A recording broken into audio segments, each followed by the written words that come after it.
Hi, everybody. This is Wanda Vitale, and I have my best friend and cohort here, Theresa Luttenegger. And, Theresa and I have been talking about doing a video like this. And if you read my post recently, I'm really inspired to talk about this process that we're in now. That sovereignty, really, what does that look like? And I think there's a lot of groups out there to support people who are in the throes of emotional resolution and resolving old timelines, but I really haven't seen anything much for those of us that are just farther along in the embodiment process. And I say farther along as if we even know what that means, right, Theresa? Right, yeah. So Theresa in particular has just been through, I'll just let her tell her story, but we wanted to talk about this death process that so many of us and that all of you are in. And I'm going to start out by saying another reason that I wanted to get this out is that there's so many energy reports. My Facebook feed, bless their hearts, these channels are talking about energy reports. And I've said this to some of you personally, and I've said it online. If it helps you, that's great. And at some point, though, they don't. The best advice I ever got in my life was probably 10 years ago from a mentor who said, if you get lost in the woods, it's between you and God to get you out. Those were her terms. I just started to trust myself implicitly. And if there's anything that I aim for with my clients, it is trusting our own unique inner GPS, because there is no one size fits all with this process. And so when we compare ourselves, since projections create, someone could be creating a really rough time when it doesn't have to be that way. So anyway, that's why we're doing this today. And I'm going to be talking to other people as well to get their, just to get their stories, because there's a million different ways that sovereignty and then this death, dying while alive, as I call it, there's a million different ways that we get there and that looks like, so that you don't question the process you're in. So, Theresa, where would you like to start with your experience? Yeah, I was just thinking, I don't know who said it, or maybe it's just an adage or whatever, about how if you can see where you're going on your path, you're probably not on your own path, you're on somebody else's. They've cut a swath there. And that most of us, or a lot of us who are, really swath cutters, if you will, we really are cutting our own trajectory or living our own truth in this process. And there are not way showers for the way showers. And even the term way showers can be deceptive, because everybody has their own unique process that they're going to go through, and the things that the soul wants to experience, and some of them negotiable, some of them not so negotiable, or they're harder to negotiate, even though we come in with a degree of free will of being able to say, yeah, I set this up, but no, I'm not going to do it. But it becomes very uncomfortable for a lot of us if we don't, as in our human aspects, agree to do the things that the soul set up for us to do. So a lot of times, I think I've heard Todd Medina put it this way, like, our asses are hanging out. They're hanging out bare naked. And if we're showing up in our lives as facilitators or energy channels or grid workers or whatever term we might use to describe ourselves, or none of those things, we're just going through our own awakening process, embodiment process, a lot of times it can look really messy, and it feels messy, and it's even well into the path, there can be a lot of questions. Well, how do I don't know how to do this? How do I do it? And it's uncomfortable. And earlier when Wanda and I were talking, I was joking about, yeah, there seems to be among some folks right now, and don't compare yourself to others, but some of us are going through a very visceral death process in the body. And Wanda has had her own experience of that. And because she and I are wired very differently, it's very different than mine, but we're both have, in some ways, you feel like you're in some ways complete with it. I feel like I'm still in mine. Mine has been very physically painful. Let me just say this. I feel like it, but then that's just it. This is why we can't understand our way through this process. We don't know. It's like we think we're good, but we could get smacked over by a car tomorrow, right? Exactly. So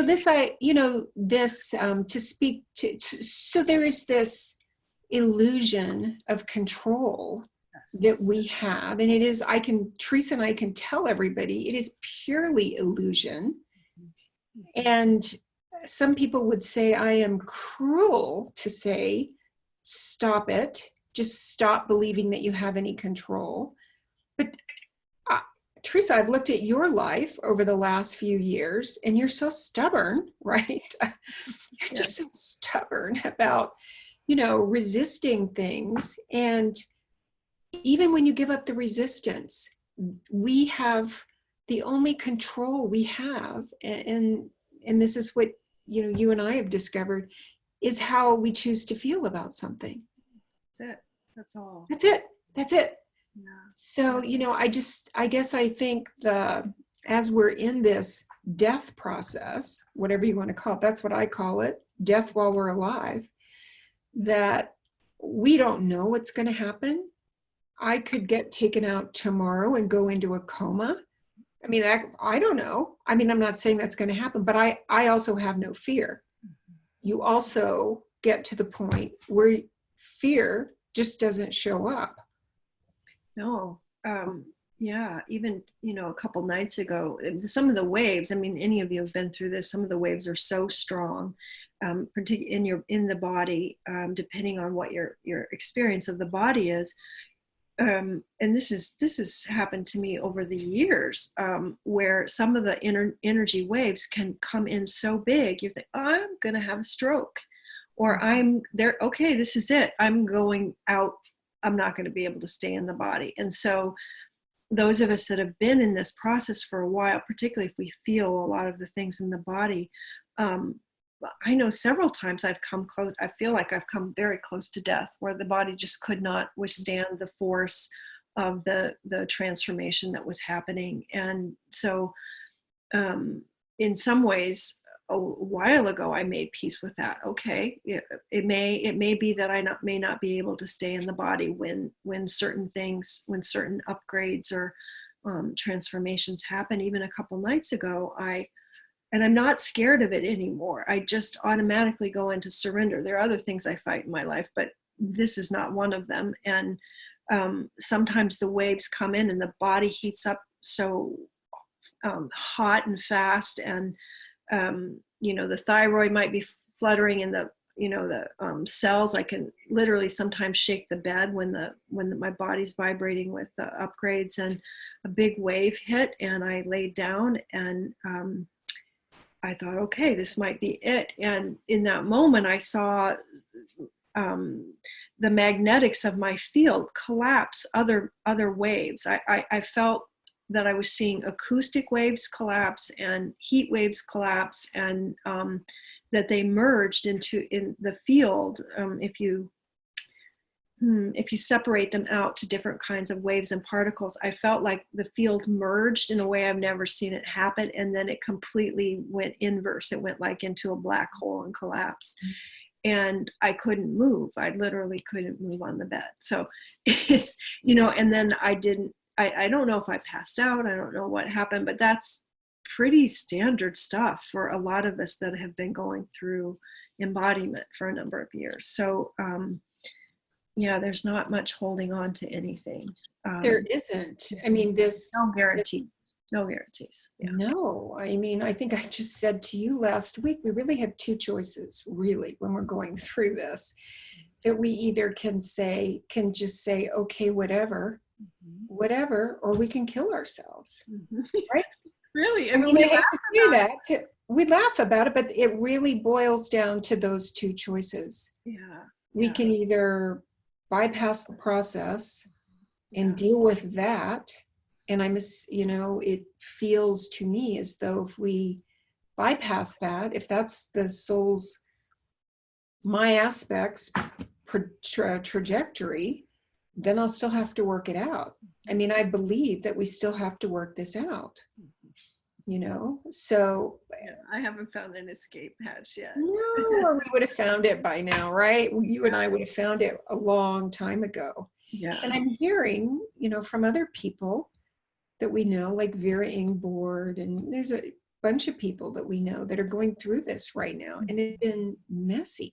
It doesn't have to be messy, because I'm hearing from some that it's been not so bad, but the people who are having an easier time with it have already trained their minds to do something else. Like, okay, I'm just going to focus on joy. Yeah.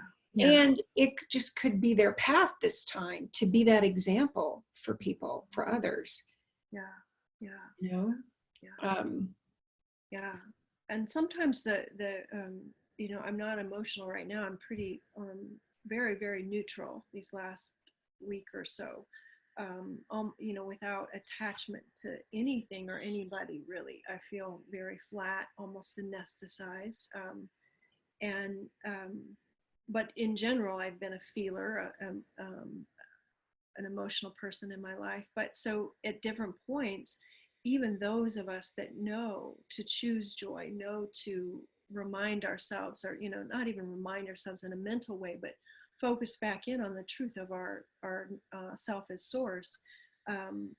Sometimes there can be purges that move through the body, emotional purges that just is like throwing up. You don't stop that impulse. It just comes out, and the cellular release moves like waves, like you're going to throw up. So even well into the process, if you've been awake for a long time, and that doesn't mean you've lost your core sense of knowing. You're a multidimensional aspect of source consciousness, a fractal, a prism through which all the light that shines. But it is possible still this late in the game to go through big purges. And when we were talking earlier about the death process, I said, I don't know, is this my 19th death? I don't know. This has been a pretty big one, and very physical for me personally. But I've been going through it simultaneously as I'm uncoupling from my twin soul. So it's been a little bit confusing to navigate. Like, I don't know what's what in some ways. And but it's different for everybody. So I would love for you to share more of that journey with him, because sovereignty sounds like angels and fairy dust, and then we move into unity consciousness, and when we're foundationed in unity consciousness, then these really yummy collaborations show up, as you and I have discovered. oh my gosh, yes. Right. Yeah. And I don't want to discourage anybody, but I want to paint a realistic picture of what getting to sovereignty looks like. Yes. Well, a lot of people know that your friends may suddenly disappear. Yeah. Right? You may look out and say, is there anybody who understands what I have to say, or can hear is there anybody else who knows what I know? Mm-hmm. And in that moment, it may be no. So, that's one of the ways that I know a lot of people are experiencing now. Like, where is everybody? Mm-hmm. Yeah. Right? Yeah. So, and there's other ways that it can show up. Like, you've got to put yourself first. And that's hard for empaths. Yes. It's hard for people who care so deeply. So, I'm experiencing that with some of my clients. Mm-hmm. And then there's twin flames, and that's a whole different path to sovereignty. So I'd love for you to share some of that.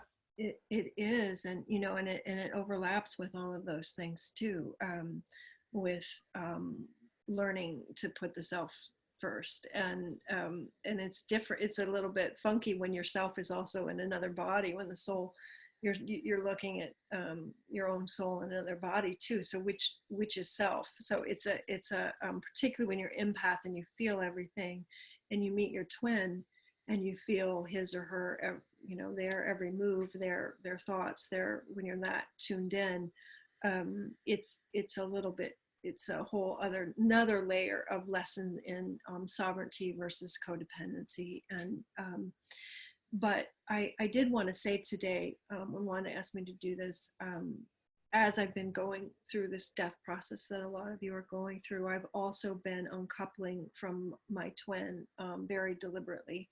And I think it's fair to just say there was no more middle place for us to meet. There was a middle place for a while that looked like a partnership. And he chose, and then he chose a certain path. And because he chose a certain path, I chose a certain path. And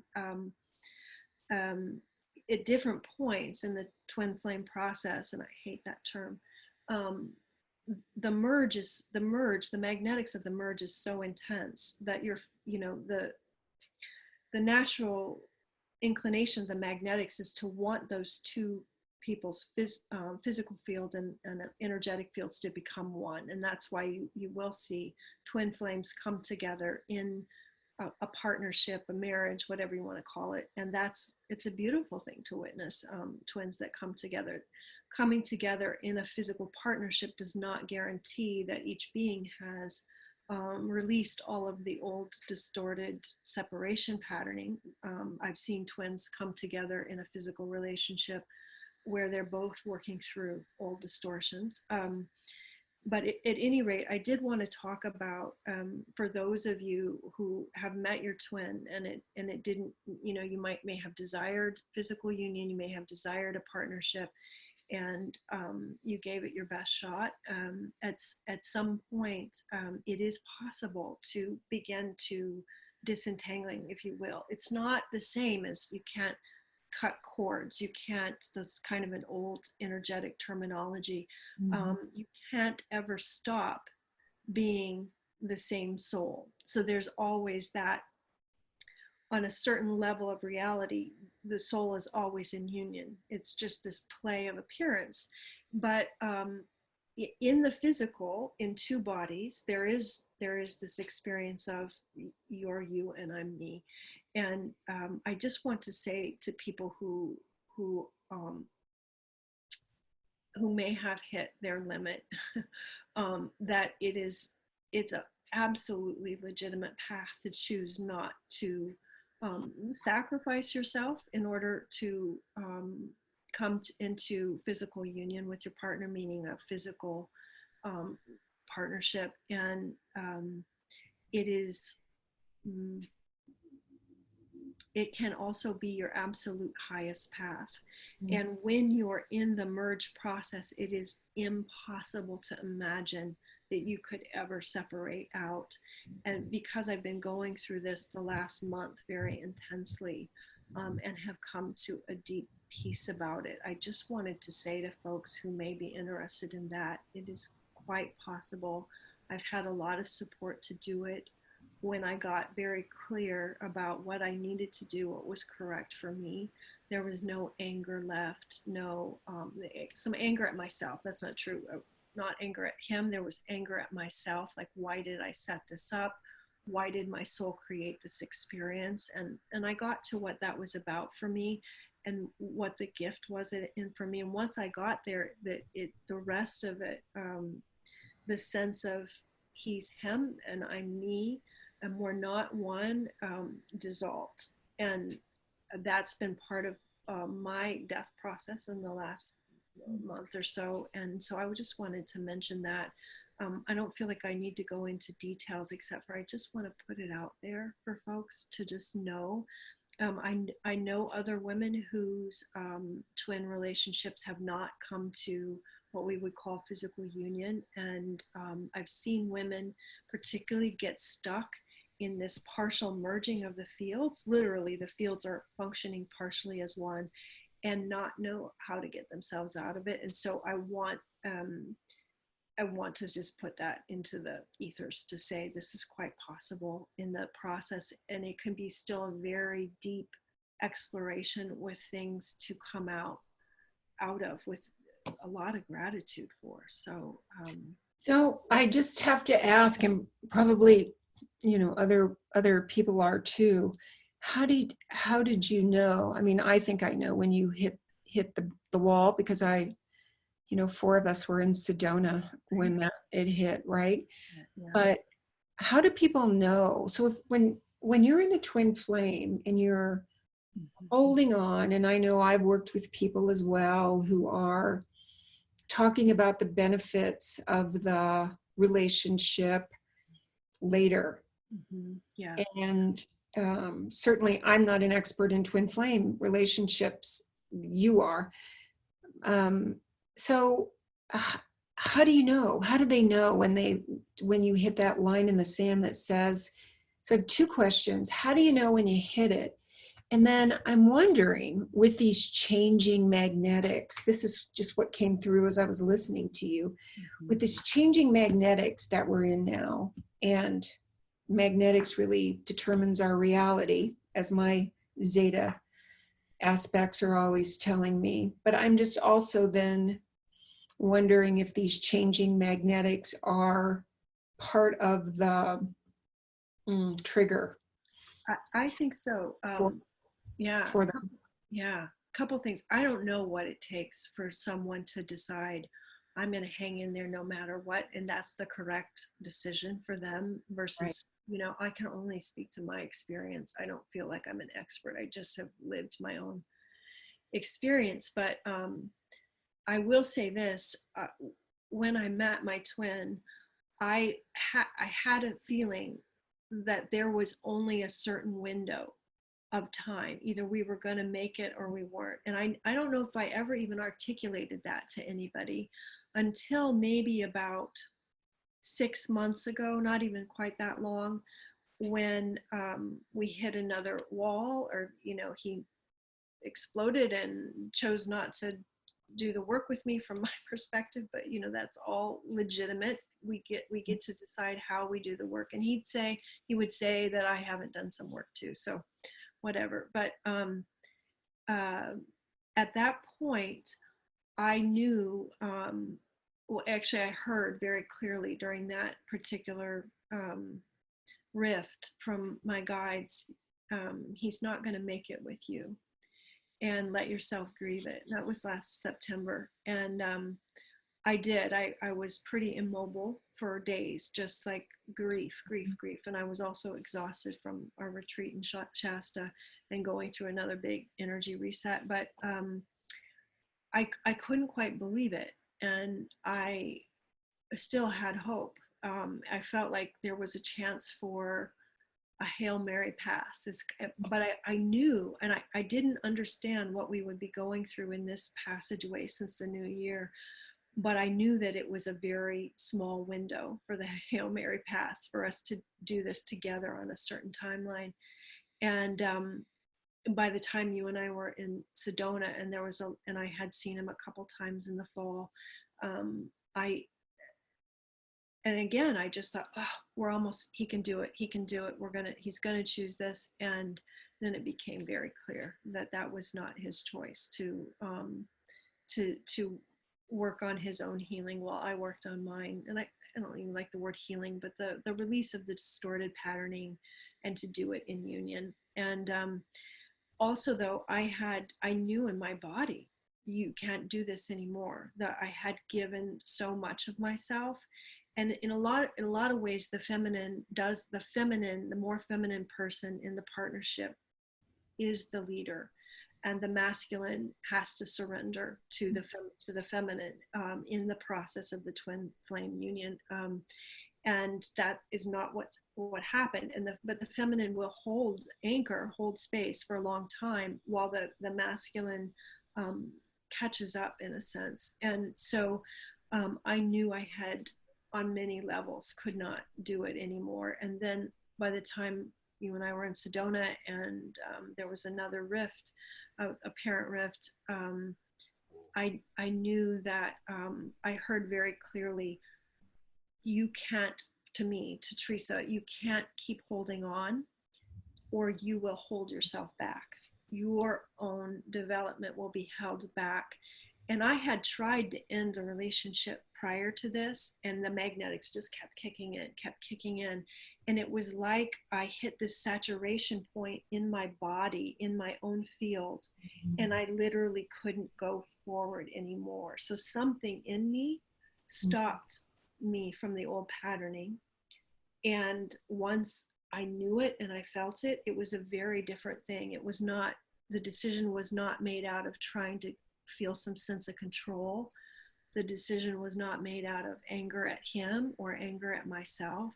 It was like, I guess, any of our surrenders, you know, like you finally just say, I cannot fight the energy anymore. The energy is too strong for that my own field continue to evolve, and I cannot evolve with him.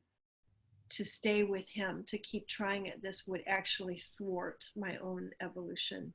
And that became very clear, and it was painful and sad for me, but it was non-negotiable. I think, at least for those of us who trust the resonance of our bodies, we just hit that point when enough is enough. And you just know, you know, as I've told you, I hung in there with my ex-husband, who could have been a twin flame. I don't know. Nobody talked about twin flames then. But it certainly turned me inside out. And then one day I just couldn't deal with it. I just know, every cell in my body was screaming no. And I very calmly said, I would rather live in a tree than endure one more day with you. And I was calm, and I've never had to live in a tree, guys. So, but I think that's it. And, you know, hopefully everybody that's listening to this trusts the resonance in the body. Then this goes back to, Theresa and I share the same belief about all these energy reports, because you've got to trust what's in your body and not necessarily what you're reading from somebody else, because any information that's being channeled from anybody is coming through a filter. Yes. And the only thing that I could, and that you could ever say about anything is what you're seeing in the moment for somebody, right?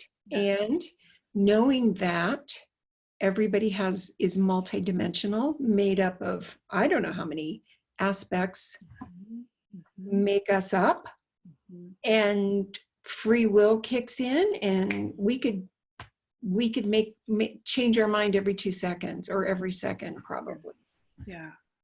So there could be, this is why I wanted to get this out today. I think that this, whether it's a twin flame, or I think or whether it's just a regular relationship, but it just seems to me that everybody's being squeezed to move into sovereignty. And hearing you say that there was a window, that really resonates on so many levels with me.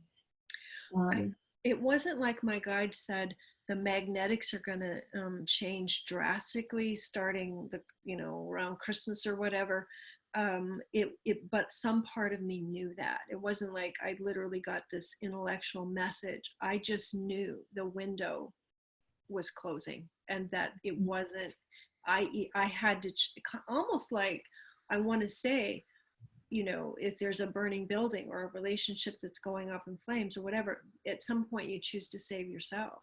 And if the other person chooses to stay in the burning building, that's their choice, and that's absolutely appropriate to them. And I don't even want to use burning building, but it was like that. Like, this is a choice about my well-being. My well-being is no longer um, served by being in relationship with you. And that's not to blame either of us. It's simply the vibrational resonance was no longer a match, and I'm saying this from a very neutral point now, and I think I really wanted to convey that too. It is because the magnetics of the twin flame are more overwhelming than any magnetics I've ever experienced, in terms of like I don't feel like I couldn't have I had to explore that. It was just impossible for me to avoid. But in having separated from that, those magnetics, made known that I needed to move on to serve my own evolution. I now feel very strongly, particularly with this death and rebirth passage I'm in, that it's a mastery of our own magnetics. Like it's really what that I feel is the end of karma, the end of having being pulled into karmic relationships, because there's a magnetic with those unresolved karma. And I feel like I could meet almost anybody right now, and no matter how strong the magnetic pull is, I feel very sovereign in that. And that, coming to that completion with my twin, drove that home for me. If I can make a conscious choice and uncouple or disentangle from that magnetic, which is the most powerful force on the planet I've ever experienced, and I've experienced a lot, then I'm sovereign. I am choosing moment by moment, from my heart in union with joy, what's correct for me. And even though I'm still a little bit numb, anesthetized through this death process emotionally, there's such a deep sense of peace and well-being about myself and my own life. And I wanted to offer that up to whoever may have listened this far in the conversation, because it is such a deep peace. I didn't know if I could ever get to it, particularly without being in union with my twin. And it's a deep sense of satisfaction to be in this place. That's beautiful. And that's a deep sense of satisfaction in having no idea about what's next, no stories. I just want to touch on this and then we can wrap it up. But you know, that's the other part of what's happening in the death process that I see. First you have to get rid of fear. You have to move out of the matrix, out of the magnetics of fear. So then you can start on this path to true sovereignty. And then what it turns into, so then you realize you give up your story. So the death process, really, another reason to give up what we think is happening, sooner or later, we're going to give all that up. We realize the more we go along in this, the more we realize that we know absolutely nothing. And those stories that we created are just there to make us feel comfortable. Yes. It's like at some point, this is just what, I'm being told now. It's at some point, all those stories that we're telling ourselves while we're dying, they just have to go. And at some moment you have to face the death, like, okay, this is it. There's no comfort in that. It's like it can feel like jumping into cold water, or it could just feel like letting go. But at some point we realize, we just look at everything. And Theresa and I look at life this way. Everything's just some story we made up. It is. So why not just make up one that feels good? It's all a story anyway. And at some point and I think that's where you are right now, those stories are gone. Like you're pretty numb. I just, when we were talking before we started to record, my comment was that it's like, as we hang on to our stories, it's like it's as though we end up in some sort of bardo, like in between place. Yeah. Yeah. Instead of just letting go, looking around, going, wow, I have no idea where I am. I don't know if I have a body. If I do, it's not registering any sensory input. Yeah. I'm not excited. I'm not sad. Am I, do I Am I exist? alive? Am I Yeah. alive? Yeah. Yeah. And literally in my own life, pretty much all of the structures, with the exception of you and a few very close friends, um, most of my old relationships are done, in every way. And I've gone through, most of us go through levels and layers of letting go of family patterning and Right. DNA patterning and ancestral patterning, all of that. And so none of those things, a lot of those things haven't been in place for a while, but even my own work, my own intuitive work, I pretty much dropped it this fall. And I am unsure at this very moment exactly what I feel drawn to at all.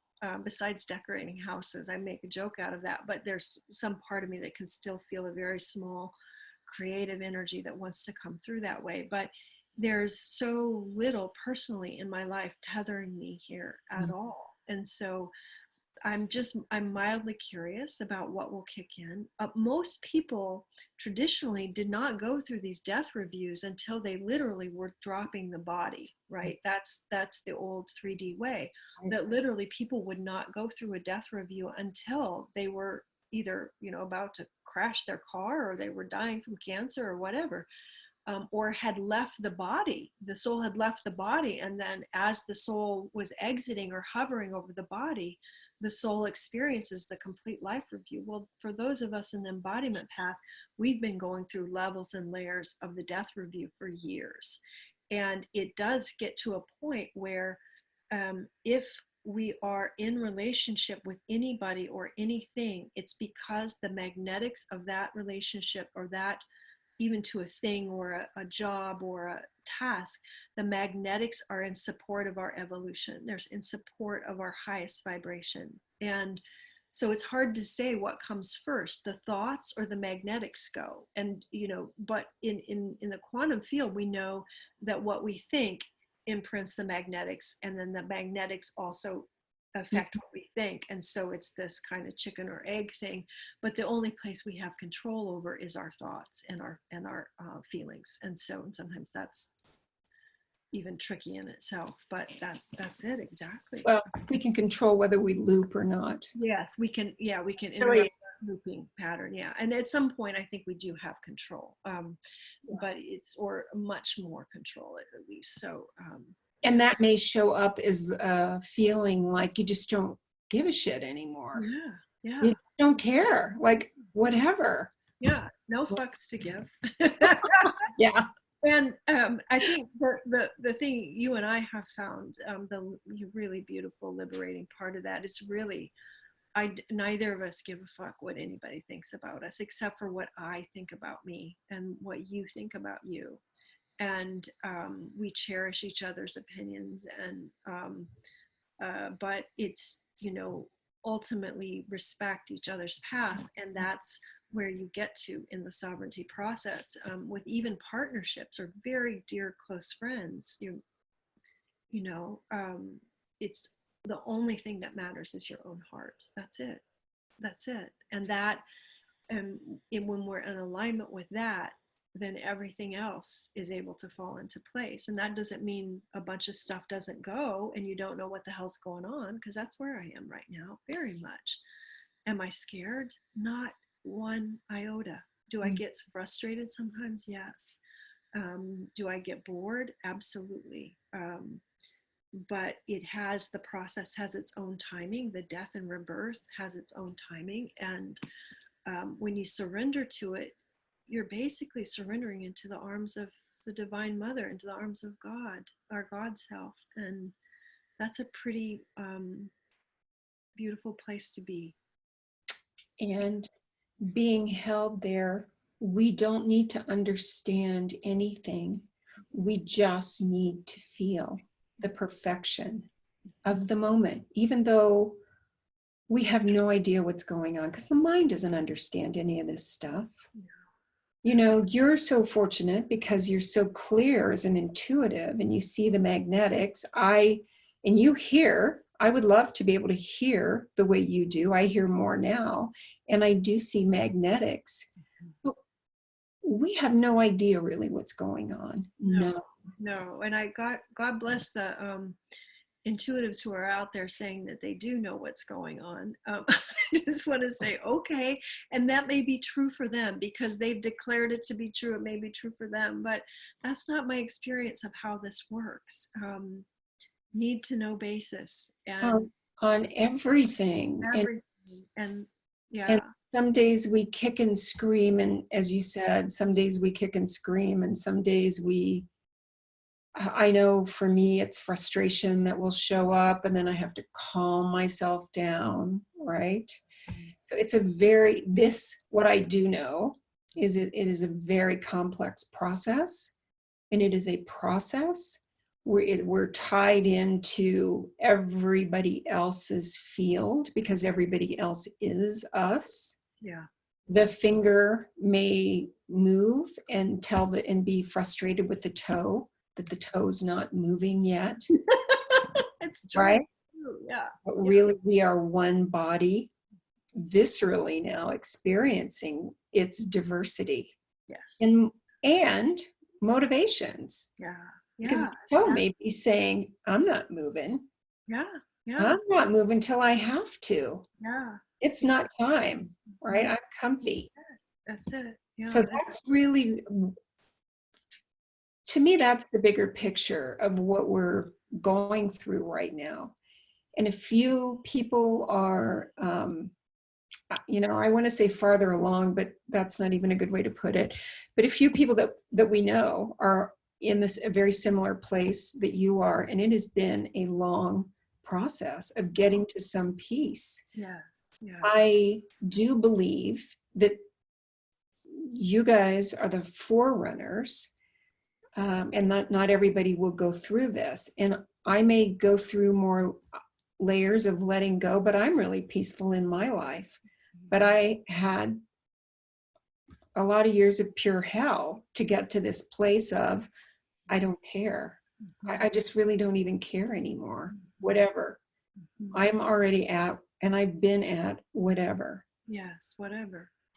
And another place that you and I are at, it's not like we never have days where, like we said, we're frustrated or, oh, I want to push through this, or I want something to change. My mind doesn't like it and I want it to change. But the constant ability to reset into deep peace and the ability to always be in touch with the heart's peace and the heart's well-being that's pretty unshakable. That's pretty unshakable in both of us. Like it's a constant, steady heartbeat in both of us, that even when there might be a lot of noise or appearances or whatever fuzziness, that deep heartbeat of constancy, which is knowing ourselves as source, is available to us at all times.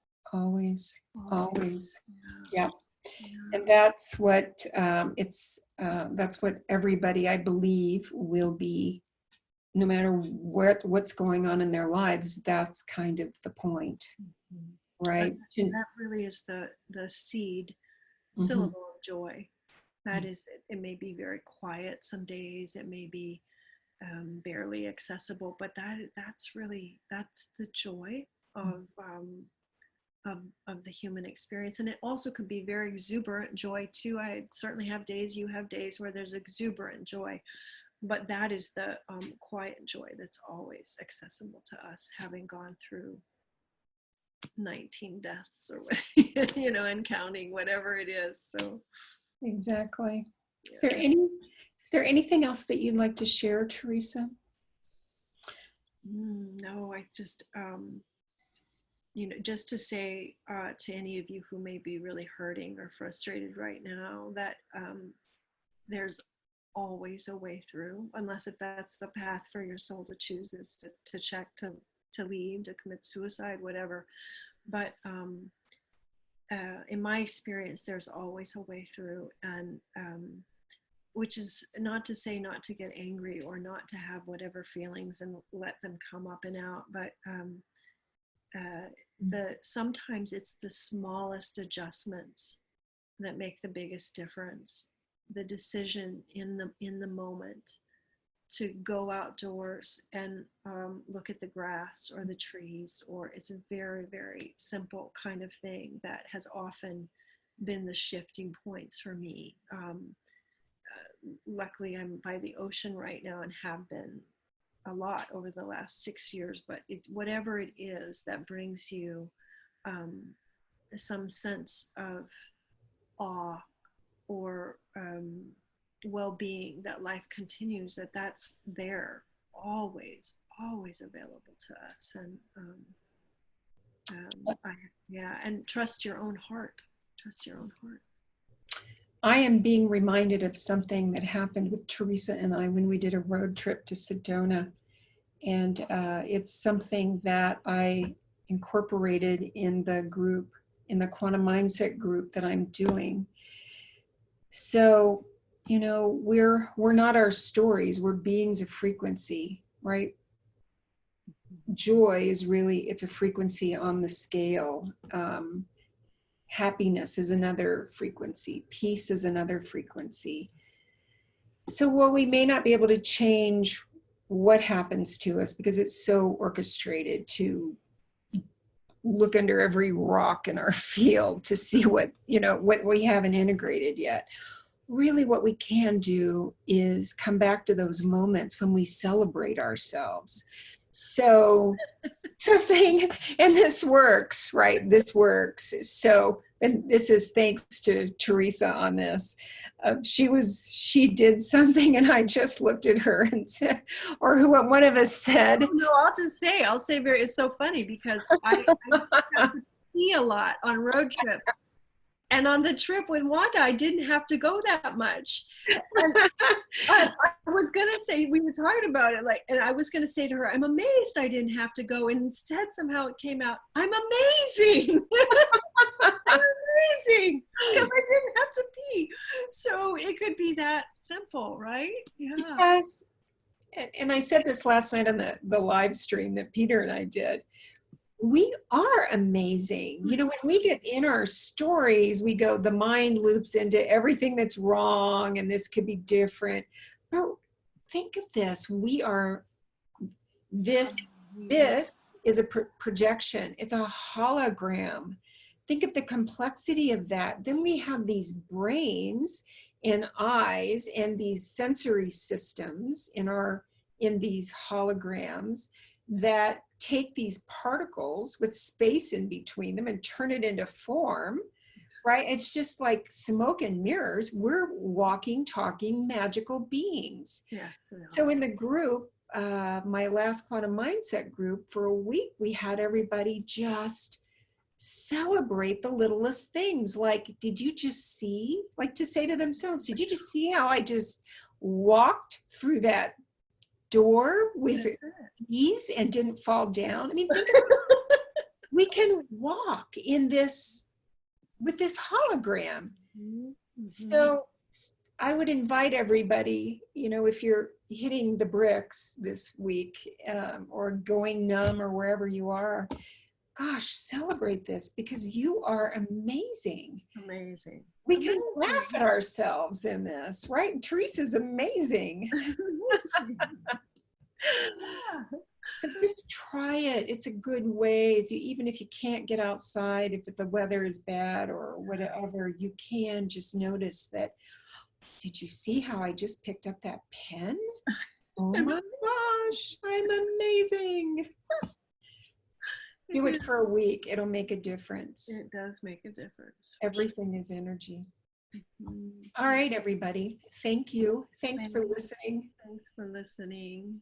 I'll have Theresa's website there. It's Poem of Atoms, but I'll post this on the link when we share it. Thanks, everybody. Thank you so much. Bye.